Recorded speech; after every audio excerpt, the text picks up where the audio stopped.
देखिए, मैं समझता हूँ कि राहुल गांधी जी की आवाज संसद में गूंजनी चाहिए थी। वहां वो हल्ला मचाते हो करते हैं, उनको वहां पर अपनी आवाज को गूंजाना चाहिए था, लेकिन वहां पर वो चर्चा नहीं करना चाहते हैं। रोज हंगामा करके सदन की कार्रवाई को बाधित करते हैं।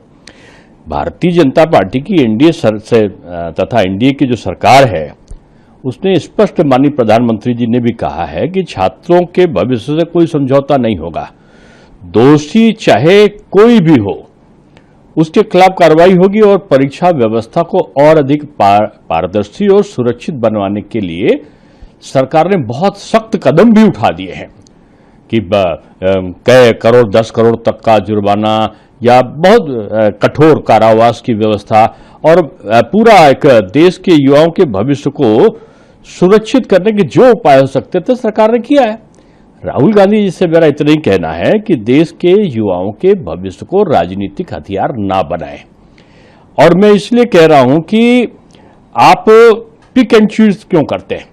राहुल गांधी जी की जो चयनात्मक चिंता है, उसको छोड़कर उनको सर्वव्यापी जवाबदेही की तरफ बढ़ना चाहिए। आप हिमाचल के बारे में नहीं बोलते, आप पंजाब में जो पेपर लीक हुआ उसके बारे में आप मौन हैं। झारखंड में विद्यार्थी परिषद के कार्यकर्ता दे रहे हैं, आप मौन हैं।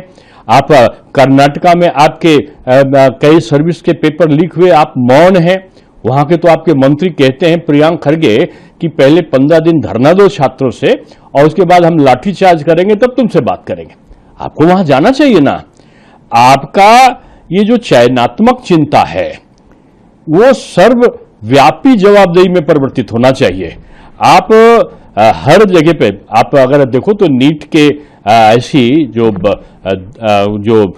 एक तरीके की विसंगति है वो इन सारे राज्यों में भी है। लेकिन जहां चुनाव हो रहा है वहां आप जाओगे और वहां जाकर आप केवल अफवाह फैलाओगे। जहां आपको चर्चा करनी थी संसद में, वहां आप शोर मचाओगे। तो अब छात्र आपके झांसे में नहीं आने वाला है। और एक चीज तो बिल्कुल स्पष्ट है कि राजनीतिक मंच से आरोप लगाने के बजाय संसद में तथ्य और समाधान लेकर आप आइए और आप चर्चा करिए, सरकार उसका जवाब देगी।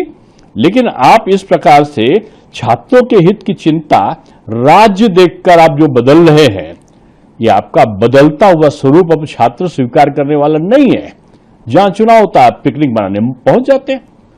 छात्र की चिंता माननीय प्रधानमंत्री जी ने, माननीय वर्तमान हमारे शिक्षा मंत्री ने पूरी तरह की है। छात्र हमारा है। किसी भी प्रकार की विसंगति, ये कठोरतम दंड का पात्र संबंधित लोग बनेंगे, ये स्पष्टवादी नीति सरकार ने लोकसभा और राज्यसभा में। आपके राज्य की खबरें, आपके शहर की खबरें सबसे पहले जानने के लिए देखते रहें अमर उजाला। चैनल को सब्सक्राइब जरूर कर लें और पाएं हर अपडेट।